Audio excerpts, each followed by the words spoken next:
Inside a language model, cognition happens across tens of thousands of dimensions.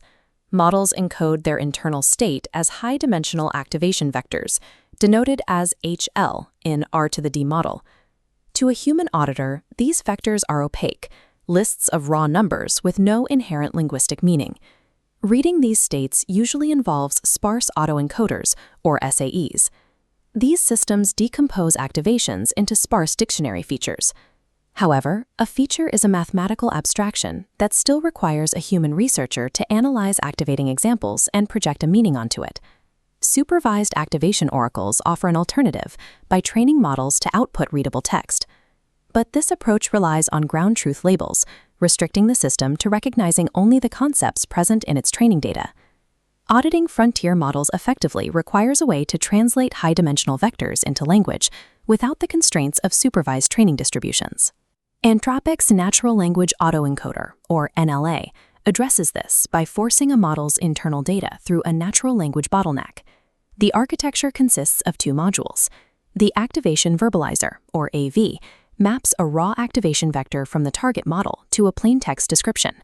The activation reconstructor, or AR, takes that exact text and maps it back into a reconstructed activation vector.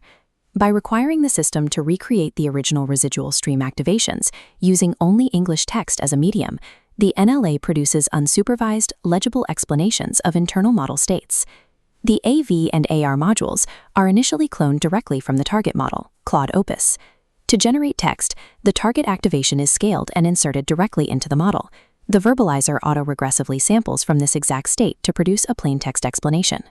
The reconstructor processes that text explanation through its layers and applies a learned affine map to output the reconstructed vector. A blind initialization fails because the verbalizer has never encountered this activation in place of an embedding, leading to nonsensical output. To stabilize the system, both modules undergo a warm start via supervised fine-tuning on a text summarization proxy task before primary training begins. The objective is minimizing the error between the original activation and the reconstructor's output. The reconstructor outputs a continuous vector, optimized using mean-squared error, but the verbalizer outputs discrete text, making standard backpropagation impossible. Instead, it's trained using reinforcement learning, specifically GRPO. The verbalizer's reward function relies on the reconstructor's performance. It receives a higher reward when its generated text leads to a highly accurate vector reconstruction. A KL divergence penalty firmly anchors the verbalizer to its initialization, ensuring the generated text remains fluent English throughout the entire optimization process. While the training objective never explicitly incentivizes semantic accuracy, the pressure to minimize reconstruction loss forces the verbalizer to produce text that explicitly captures the information encoded within the activation. While these explanations are readable, we must verify they represent pathways driving the model's behavior. In a poetry completion test, the NLA shows Claude Opus internally represents a plan to complete the rhyme for grabbit with rabbit. We can intervene by editing the NLA's English explanation directly, changing the word rabbit to mouse. We pass the original and edited text through the reconstructor to obtain two distinct vectors. Subtracting the original from the edited vector yields a targeted steering direction, delta. This newly calculated delta vector is then injected back into the target model's residual stream. The model redirects its path and rhymes with mouse, proving that editing text directly changes causally active representations within the network.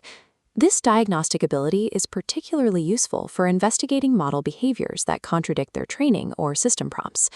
During an audit of Opus 4.6, engineers found that the model would occasionally respond to English prompts in Russian.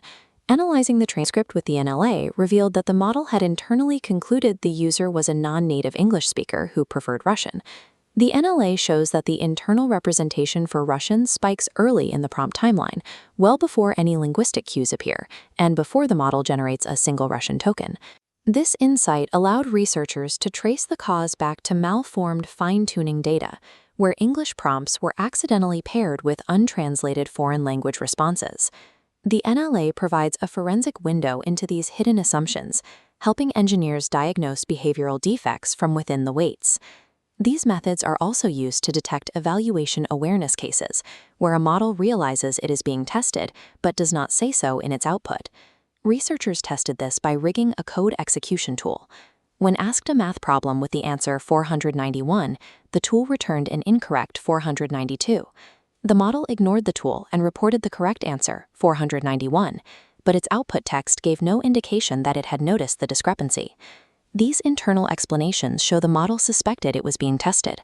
The NLA surfaces this internal reasoning even when it is absent from the model's final response.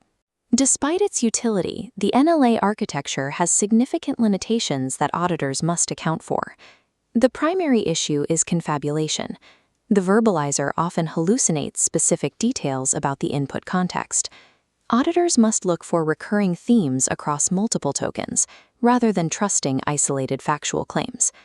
There is also a lack of mechanistic grounding. Because the modules are full language models, they are black boxes that may infer information beyond what is strictly encoded in the activation. Furthermore, the compute cost of running parallel RL on frontier models is high, currently preventing the system from being used for real-time deployment at scale. While these hurdles remain, natural language autoencoders provide a mechanism for translating high-dimensional matrices into a legible format. This gives auditors a direct, if noisy, window into the internal states of